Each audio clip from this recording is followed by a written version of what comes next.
ইরানের Islamic revolutionary গার্ডের কুদস ফোর্সের প্রধান ইসমাইল কানি জীবিত আছেন। সম্প্রতি তেহরানের একটি জনসমাবেশে তাকে সরাসরি উপস্থিত থাকতে দেখা গেছে।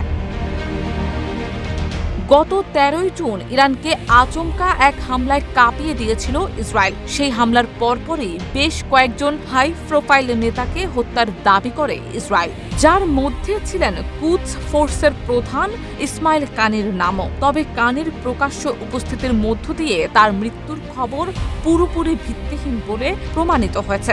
গতকাল কানির প্রকাশ্য উপস্থিতির ছবি ও ভিডিও ছড়িয়ে পড়ে বিভিন্ন আন্তর্জাতিক ও আঞ্চলিক সংবাদ মাধ্যমে। তাকে স্বাভাবিক অবস্থায় হাঁটতে ও জনতার দিকে তাকিয়ে হাত নাড়তে দেখা যায় সেসব ফুটেজে।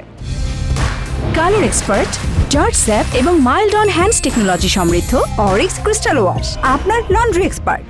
ইসমাইল কানি ২০২০ সালে মার্কিন ড্রোন হামলায় নিহত কাশেম সোলাইমানির স্থলাভিষিক্ত হন। সেই পদে কানির কাজের একটি অংশ ছিল মধ্যপ্রাচ্যের পাশাপাশি বিশ্বের অন্যান্য অঞ্চলে তেহরানের আধা সামরিক সহযোগীদের পরিচালনা করা। ১৯৯৭ সালে কুদস ফোর্সের ডেপুটি কমান্ডার হন কানি। তখন সোলাইমানি হন বাহিনীর প্রধান কমান্ডার। ২০২৪ সালের অক্টোবরে বৈরুতে ইসরায়েলি হামলায় হিজবুল্লাহ নেতা হাসান নাসারাল্লাহর সম্ভাব্য উত্তরসূরি হাশেম সাফিয়েদ্দিন নিহত হওয়ার পর কানির অবস্থান নিয়ে অনিশ্চয়তা তৈরি হয়েছিল। কানির মৃত্যু হলে বর্তমান পরিস্থিতিতে বেশ ভালোই ধাক্কা খেত ইরান। মধ্যপ্রাচ্য ইরানপন্থী সশস্ত্র গোষ্ঠীগুলোকে অর্থ, সামরিক প্রশিক্ষণ এবং গোয়েন্দা সহযোগিতা করে থাকে কুদস ফোর্স। বাহিনী প্রধানের মৃত্যু ঘটতে এই প্রক্রিয়া কিছুটা হলেও ব্যাহত হবে।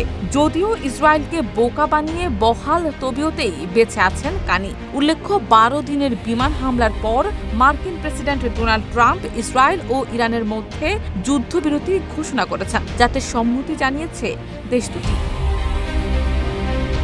Desk report, Dhaka post.